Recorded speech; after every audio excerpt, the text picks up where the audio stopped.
Welcome back to the show. We start with the USC Trojans. College GameDay host Rece and ESPN writer Dan Wetzel are dissecting the future for Lincoln Riley and the Trojans. We look at the tough predictions about whether USC will be good or great next season, and what it will take to navigate that difficult Big Ten schedule and set up for the postseason.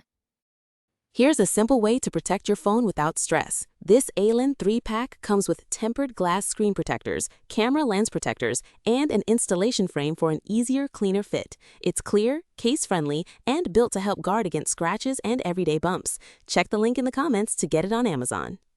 Next up, we shift gears completely to the recruiting battles heating up in the FBS. We dive into how North Dakota State is fighting for talent, focusing on standout cornerback Rece Washington and the major defensive backs like Robinson Ducklona and Cody Braun, who are making waves in the 2027 class. Now for some high-stakes rivalry news. We explore the active discussions between the USC Trojans and the Notre Dame Fighting Irish. Find out what the two programs are negotiating regarding resuming their historic rivalry, and when that legendary matchup might finally return to the schedule. And finally, we look at the transfer portal domination.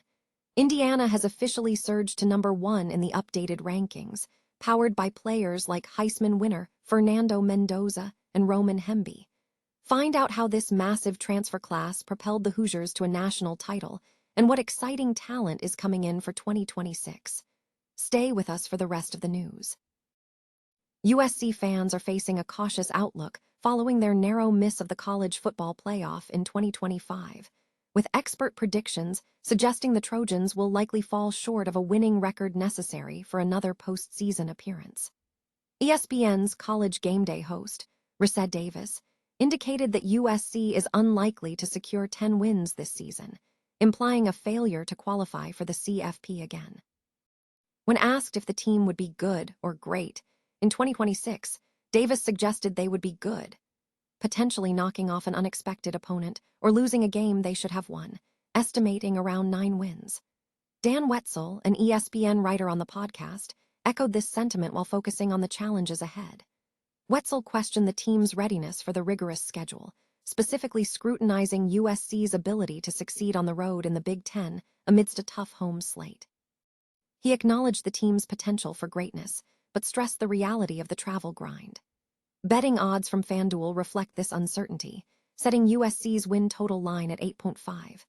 The odds favor teams under 8.5 wins, with USC priced at plus 110 to win over that mark.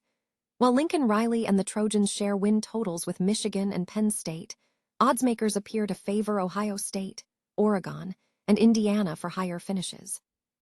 Despite these concerns, the experienced roster is expected to handle road games against Big Ten opponents like Penn State, Wisconsin, and Indiana. The schedule includes significant travel, including a road game against Rutgers before hosting Oregon at home, alongside home matchups against Washington and Ohio State. The season will conclude at the Rose Bowl against crosstown rivals. Meanwhile, the UCLA Bruins are reportedly on an upward trajectory under new coach Bob Chesney. North Dakota State University has faced stiff competition in its recruiting efforts, losing out to former rival North Dakota for standout talent, highlighting that the university does not hold a monopoly on football talent within the Dakota schools, despite its recent move to the FBS. A key loss was the cornerback Rece Washington, who ultimately chose North Dakota over offers from South Dakota and South Dakota State. Washington had demonstrated strong performance last season for Omaha North, recording 25 tackles, 6 pass breakups, and 3 interceptions, including 2 game-winning touchdowns. Despite missing Washington, NDSU is bolstering its defensive back core with promising talent in the 2027 recruiting class, including safeties Robinson Ducklona and Cody Braun. Ducklona, a 6'1", 185-pound 3-star from Florida, became the first official commit of the Bison's 2027 class as an FBS program, passing on offers from several major programs. Braun, a 6'0", 190-pound prospect, also committed to the program. The program's postseason eligibility status is a significant factor for this class, as NDSU has received NCAA Division IFBS Oversight Committee approval to play in postseason games, including the Mountain West Conference title game and potentially the college football playoff as early as 2026. NDSU is actively pursuing a request to lift the 2-year postseason ban for transitioning teams, which is heading to the Division I Cabinet in July. If successful, this could allow the 2027 class to compete for a CFP spot by 2028. NDSU has already secured 13 hard commits for the 2027 class across various positions. Offensive and defensive lines have been targeted with commitments from players such as offensive lineman Bryce Vignes from Nebraska, running backs Austin Wittek and Martin Sleen, defensive lineman Jack Noonan, and offensive lineman Jack Tabbert. Edge rushers Dorian Ward and Jacob Sokol, along with linebacker Ashton Van Beek, have also committed. Furthermore, the Bison have secured significant size with offensive lineman Andrew Matt and tight end Hunter Peterson, underscoring a comprehensive recruiting strategy for the upcoming class.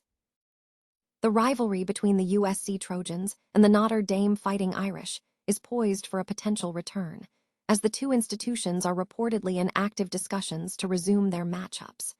While a definitive schedule for the next 2 seasons remains unconfirmed, reports indicate that negotiations, previously stalled over scheduling conflicts, are now moving forward. A key sticking point in earlier talks centered on the timing of the game. USC had expressed a desire to schedule the contest earlier in the season to prioritize their Big Ten schedule conclusion, whereas Notre Dame sought to postpone the game until later in the season, potentially positioning it closer to the college football playoff. However, sources indicate that both sides are now open to discussing an earlier date. Although the exact timing of a return is unclear, one source suggested that the 2030 season could be a potential return date based on existing scheduling agreements. Sources close to the negotiations have expressed optimism that an agreement can be reached. Historically, USC and Notre Dame have a long history of competition, having played 93 times together, with Notre Dame holding a lead of 51-37 after winning the 3 most recent contests. The two programs have played annually from 1946 to 2025, with the exception of the shortened 2020 season. Indiana University has surged to the number 1 position in the updated 2025 transfer portal rankings for college football, a significant jump from their previous number 25 ranking, according to Sports Illustrated. This ascent is largely attributed to the aggressive and productive recruiting efforts made through the transfer portal. Curt Cignetti, who has led the Hoosiers program over 2 seasons with a 27-2 record, was central to this success, culminating in a historic 16-0 run last fall that secured the school's first-ever national championship, bolstered by elite transfer players. Analysts at The Athletic confirmed the logic behind Indiana's elevated ranking, noting that many of the 23 players who transferred to Cignetti's program were instrumental in the national title run. Among these key contributors was quarterback Fernando Mendoza, who transferred from Cal. Mendoza had a brilliant season, earning Heisman Trophy recognition and being named the number 1 pick in the NFL draft by the Las Vegas Raiders. He was a vital component of the Hoosiers' offense, leading what became college football's 3rd-ranked scoring attack, averaging nearly 42 points per game, with over 3,500 passing yards and 41 touchdowns. Other transfers also played crucial roles. Running back Roman Hemby, who moved from Maryland, amassed nearly 2,300 total rushing yards before arriving at Indiana, achieving his best career output there with 1,120 rushing yards and 7 touchdowns before heading to the Raiders as an undrafted prospect.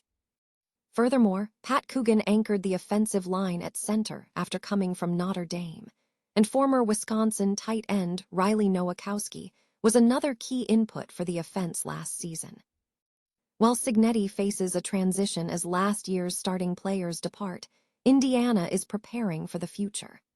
The program has already secured another promising class for 2026, featuring top 10 talent including wide receiver Nick Marsh, quarterback Josh Hoover, and edge rusher Tony Osenanmi.